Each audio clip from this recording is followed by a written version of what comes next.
नमस्कार. आऊचा खाऊ या यूट्यूब चॅनलवर मी मेधा तुमच्या सगळ्यांचं मनापासून स्वागत करते. चैत्र महिना सुरू झाला की छान छान हिरव्यागार कैऱ्या आपल्याला मार्केटमध्ये दिसतात. आणि कैरी म्हटलं की खरंच आपल्या तोंडाला पाणी सुटतं. आपण वेगळे पदार्थ कैरीचे करत असतो. साधारणपणे गौरीची तीज म्हणजे चैत्र शुद्ध तृतीया पासून अक्षय तृतीयेपर्यंत आपण हळदी कुंकू करतो आणि त्या हळदी कुंकवाला देवीच्या नैवेद्यासाठी आंब्याची डाळ किंवा आंबे डाळ किंवा कैरीची डाळ करतो. तर ह्याच कैरीच्या डाळीची पारंपरिक रेसिपी मी तुम्हाला दाखवणार आहे.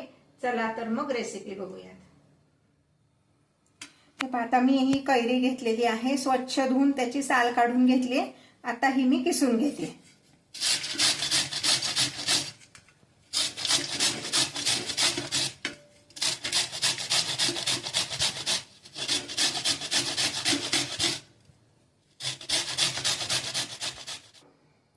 आता इथे मी हरभऱ्याची डाळ 1 वाटी हरभऱ्याची डाळ घेतली, स्वच्छ धुतली आणि 4 तास ती भिजत ठेवली. 4 तासानंतर त्याचं सगळं पाणी असं निथळून घेतलं, कारण आपल्याला पाणी न घालता डाळ वाटायची. ही डाळ कशी वाटायची तर अगदी बारीक वाटायची नाही, साधारण भरड वाटायची. तर आता ही मी मिक्सरच्या भांड्यात घेते.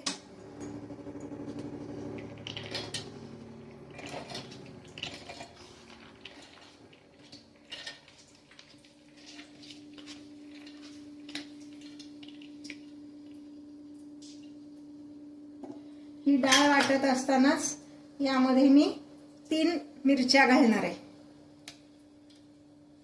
मिरच्या तुमच्या आवडीनुसार कमी जास्त केलं तरी चालणार आहे. आता हे मी मिक्सरमधनं भरड वाटून घेते. हे पहा, ही अशी भरड अशी मी ही डाळ वाटून घेतलेली आहे. आता ह्यामध्ये मी घालते किसलेली कैरी अर्धी वाटी. म्हणजे ही माझी तोतापुरीची कैरी असल्यामुळे अर्धी वाटी घालणार आहे, कारण तोतापुरीची कैरी फार आंबट नसते. पण आंबटवाली कैरी जर तुम्ही घालणार असाल तर पाव वाटी पण कैरीचा किस पुरतो. हा तुमच्या आवडीनुसार कमी जास्त केला तरी चालेल, पण जास्ती करू नका. नंतर ही डाळ फार आंबट होती कैरी त्यात मुरल्यानंतर. मीठ घालणार आहोत 1 चमचा.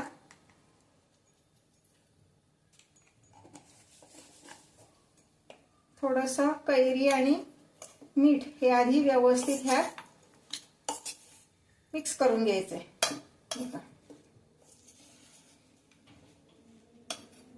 आता कैरीचा आंबटपणा बॅलन्स होण्यासाठी यामध्ये मी अक्षरशः अर्धा चमचा फक्त गूळ घालणार आहे. हा मी 1 चमचा घेतलाय, 1 चमचा घालणार नाहीये, अर्धा चमचा घालणार आहे. फार घालायचं नाही. तुम्हाला आवडत असेल गुळाची चव जास्ती तर घालू शकता, काही प्रॉब्लेम नाही. आता ह्याला मी फोडणी देणार आहे. इथे गॅसवर मी एक छोटी कढई तापत ठेवते.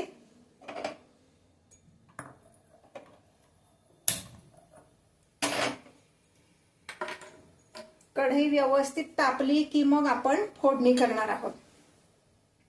मी जे पदार्थ तुम्हाला दाखवते ते आवडत असतील तर कमेंट आणि लाईक करायला विसरू नका.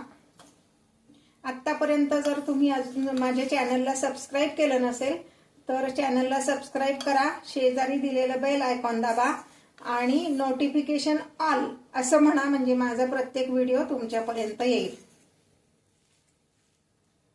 आता ही जी डाळ आहे ना, ह्याला जरा तेल सढळ हाताने घालावं बरं का, म्हणजे मग कैरीची टेस्ट खूप छान येते.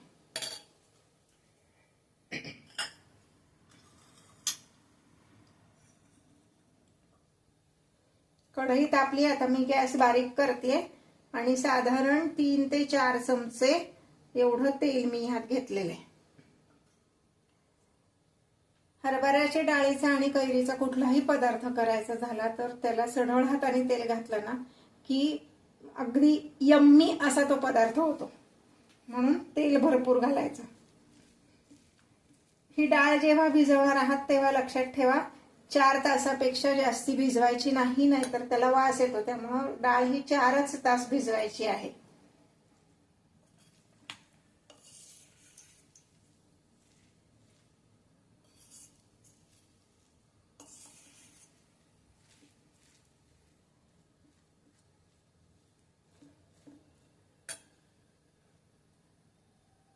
तेल तापलंय का बघूया.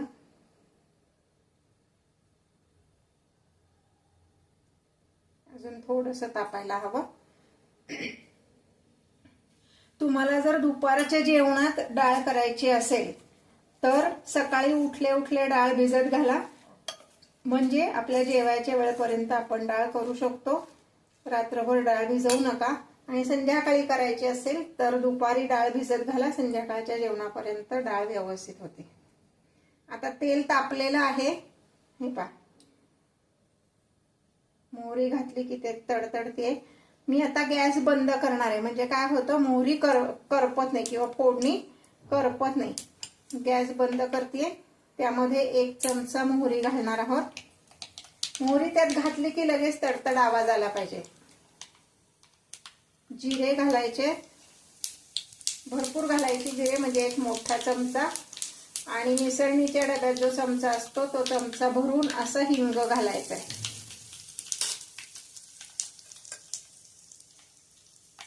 अर्धा चमचा एवढी हळद घालायची आणि थोडीशी अजून टेस्ट त्याची वाढावी, म्हणजे तिखटपणा थोडासा वाढावा म्हणून मी हे 2 बॅडगी मिरची ह्या फोडणीत घालते.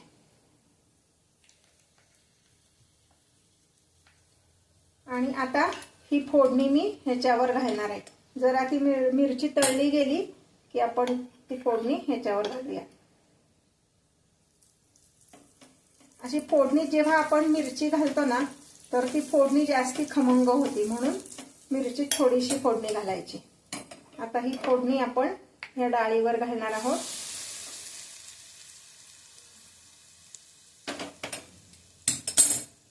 हे सगळं व्यवस्थित मिक्स करायचंय.